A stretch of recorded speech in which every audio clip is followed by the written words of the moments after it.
बिस्मिल्लाहिर्रहमानिर्रहीम। अस्सलाम वालेकुम नाज़रीन इकराम, मैं हूं मखदूम शहाबुद्दीन और आप देख रहे हैं मेरा फेसबुक और यूट्यूब चैनल। उम्मीद करता हूं आप सब लोग बखैर वाफियत होंगे और जहां भी होंगे अपने अहले खाना समेत खुश भी होंगे और महफूज भी। नाज़रीन इकराम, एक जानिब तो काजी फाइज ईसा की रुसवाइयों का सिलसिला जारी है और चीफ जस्टिस के मनसब से हटे हुए काजी फाइज ईसा को 24 घंटे नहीं हुए कि मजीद वीडियोज आने का सिलसिला शुरू हो चुका है। काजी फाइज ईसा साहब के साथ इस वक्त क्या सूरत हाल पेश आ रही है, इस हवाले से भी डेवलपमेंट्स आपके सामने रखनी है। जबकि नए चीफ जस्टिस जस्टिस याया आफरीदी, उन्होंने चीफ जस्टिस बनते ही पहले दिन हुकूमत को 3 बड़े सरप्राइज दिए और अब रात 12 बजे जो खबर आई है वो उससे भी ज्यादा बड़ी खबर है, क्योंकि जस्टिस याया अफरीदी के जो आज के दिन के पहले दिन के 4 बड़े फैसले हैं, उन 4 बड़े फैसलों ने सबकी दौड़ें लगवा दी हैं। और इस वक्त एक मैसेज जो सबसे पहला जस्टिस याया अफरीदी कम्युनिकेट कर चुके हैं वो ये है कि वो अपनी जुडिशरी और अपने इदारे के साथ खड़े हैं, यानी कि सुप्रीम कोर्ट ऑफ पाकिस्तान।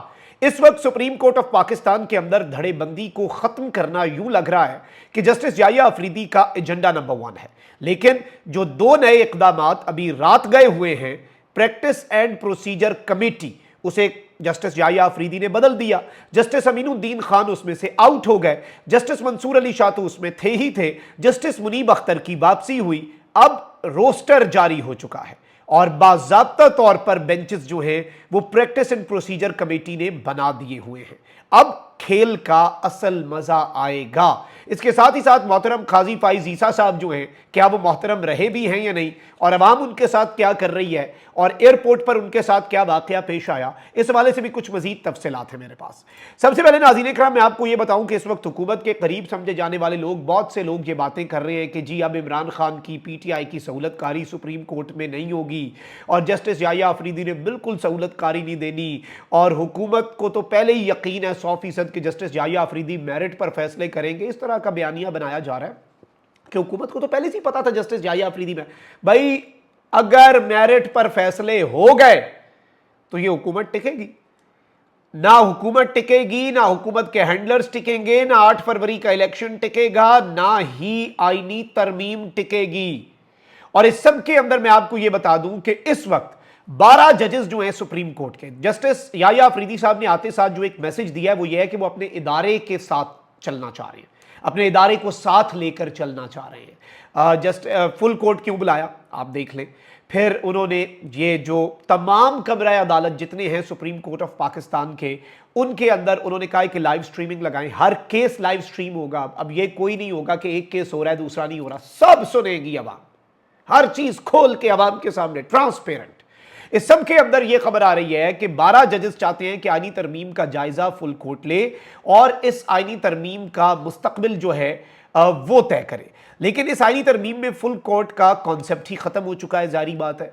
और सवाल एक बहुत बड़ा इस वक्त सुप्रीम कोर्ट के सामने है कि आईनी तरमीम जो है उसके तनाजुर में और उसके पास होने के बाद बनने वाला आईनी बेंच क्या आईनी तरमीम पर फैसला करेगा या आईनी तरमीम का जायजा सुप्रीम कोर्ट की फुल कोर्ट लेगी।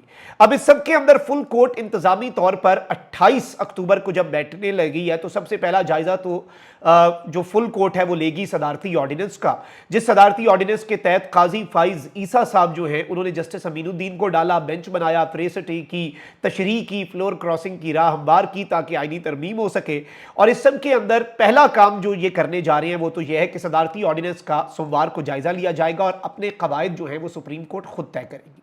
अब यहां पर मैं आपको ये बताऊं कि ये जो रिकॉन्स्टिट्यूट की गई है कमेटी, उसमें क्या क्या हुआ है। एक तो नाज़रीन कराम 8 बेंच जो हैं वो इस वक्त बना दिए गए हैं और 28 अक्टूबर से 1 नवंबर 2024 जो है उस तक, ये बेसिकली 26 अक्टूबर पहला दिन जो है जस्टिस याया अफरीदी का एज द चीफ जस्टिस, उन्होंने practice and procedure committee reconstitute की। अमीनुद्दीन साहब बाहर, जस्टिस मंसूर अली शाह साहब ने गालिबन इसमें शिरकत की होगी वीडियो लिंक के जरिए, क्योंकि वो उम्रे की सादत के लिए मुल्क से बाहर हैं।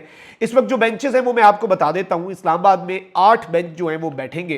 पहला बेंच जस्टिस याया अफरीदी और जस्टिस शाहिद बिलाल हसन, दूसरा बेंच जस्टिस मुनीब अख्तर और जस्टिस अथर मिनल्ला, तीसरा बेंच जस्टिस अमीनुद्दीन और जस्टिस इरफान सादत, चौथा bench justice Jamal Mandokhel, justice Musarrat Hilali, justice Malik Shahzad Ahmed Khan, पांचवा bench justice Mohammad Ali Mazhar, justice Syed Hasan Azhar Rizvi, छठा bench justice Ayesha A Malik, justice Aqeel Ahmed Abbasi, सातवां बेंच जस्टिस शाहिद वहीद और जस्टिस नईम अख्तर अफगान, और आठवां बेंच जस्टिस सरदार तारिक मसूद और जस्टिस मजहर आलम मियां खेल।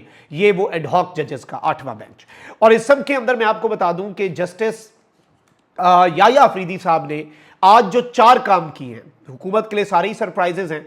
सबसे पहले तो रिकॉन्स्टिट्यूट की है जस्टिस याया अफरीदी साहब ने, जो प्रैक्टिस एंड प्रोसीजर कमेटी है। दूसरा, जस्टिस याया अफरीदी साहब ने 1 बजे दोपहर सोमवार को फुल कोर्ट की मीटिंग जो है सुप्रीम कोर्ट ऑफ पाकिस्तान की, वो बुला ली है। 2 और काम, ये 2 सरप्राइजेस जो मैंने आपको बताया था ना कि जस्टिस याया अफरीदी के सरप्राइजेस का सिलसिला जारी है।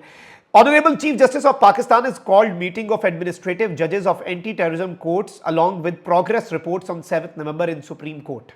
7 नवंबर को तमाम एडमिनिस्ट्रेटिव जज तमाम तर मुल्क की इंसदाद दहशतगर्दी अदालतों के सुप्रीम कोर्ट में आएंगे और अपनी प्रोग्रेस रिपोर्ट लेकर आएंगे। याद रखिएगा, एंटी टेररिज्म कोर्ट्स इस वक्त बहुत ज्यादा इंपॉर्टेंट हैं।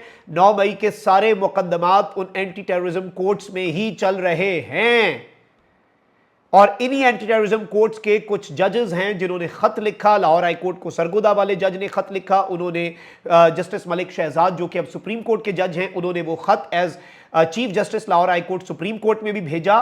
तो इसमें भी कोई नया खाता खुल सकता है। जस्टिस याया अफरीदी ने स्पेसिफिकली पहले दिन जो काम किया है उसमें फुल कोर्ट बुलाया है, उसमें उन्होंने रिकॉन्स्टिट्यूट की है कमेटी जो प्रैक्टिस एंड प्रोसीजर वाली है।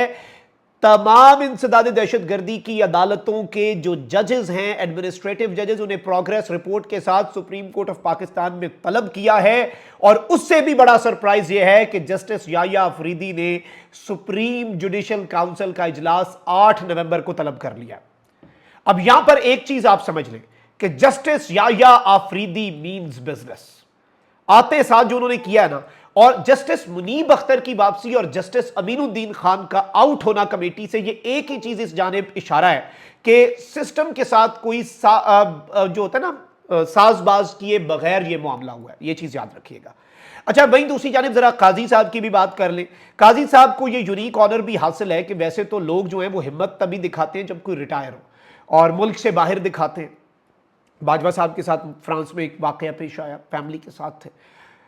जो फाइज ईसा साहब हैं, वो साहब जो है ये अपनी अहलिया और अपनी बेटी के साथ थे और इन्हें डोनट्स वाला मामला जो इनके साथ हुआ, हाजिर सर्विस थे। फिर इन्होंने जो कुछ किया, इंतकाम वाले शख्स थे। अब यहां पर अब ये खबरें चलवा रहे हैं जी। अब खबरें ये चलवाई जा रही हैं कि जी काजी फाइज ईसा बरतानिया की कदीम तरीन कानूनी दरसगाह मिडिल टेम्पल में तकरीब में शिरकत के लिए बैरून मुल्क गए हैं। पहली शख्सियत है पाकिस्तानी, इसमें बतौर बेंचेस मुंतखब किया गया है। ये हो गया, वो हो गया। काजी फाइज ईसा का ये जाहिर बात है जो जाते जाते तमाम तर चीज़ें जो हैं आपके सामने ही हैं ऑब्वियसली, कि कुछ उनके जो अपने बंदे थे, टाउट थे, नाम निहाद तर्जुमान थे, वो काजी साहब के लिए इस तरह के यूनिक ऑनर्स की बात कर रहे हैं। अपने मुल्क में उनके साथ क्या हो रहा है। काजी फाइज ईसा साहब मुल्क से फरार तो हुए हैं, लेकिन अब एक और वीडियो जो है वो इस्लामाबाद हाईकोर्ट की मंजर आम पर आ रही है और उसमें जो बंदा काजी फाइज ईसा साहब की वीडियो बना रहा है वो पीछे काजी साहब के लिए जो अल्फाज इस्तेमाल कर रहा है, मैं यकीन माने वो वीडियो आपके सामने चलवा देता हूँ। वो ऑडियो मैं नहीं चलवा पाऊंगा, लेकिन आप खुद ही समझ जाएं कि उसमें जो अल्फाज और जो अलकाबात साबिक चीफ जस्टिस ऑफ पाकिस्तान काजी फाइज ईसा साहब के लिए और अब मजीद वीडियोस मंजर आम पर आ रही हैं। और ये टर्किश एयरलाइंस की फ्लाइट है, तो मैं अब ज़्यादा इस बात पे कंसर्न हूँ कि लोग वैसे परेशान होते हैं ना कि इधर हम कुछ बनाएंगे, हमसे डिलीट करवा देंगे, कन्फ्रंट करेंगे।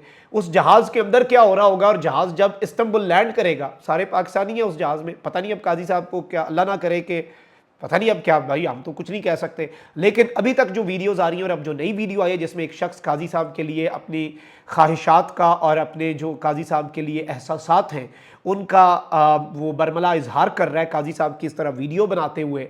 आई थिंक कि ये एक आई ओपनर भी है कि काजी फाइज ईसा साहब जो है वो किस तरह के चीफ जस्टिस थे और आवाम के अंदर काजी फाइज ईसा साहब की क्या इमेज है। कॉमेंट सेक्शन में राय का इजहार ज़रूर करें। अपना बहुत ख्याल रखें। अल्लाह निगहबान। पाकिस्तान जिंदाबाद।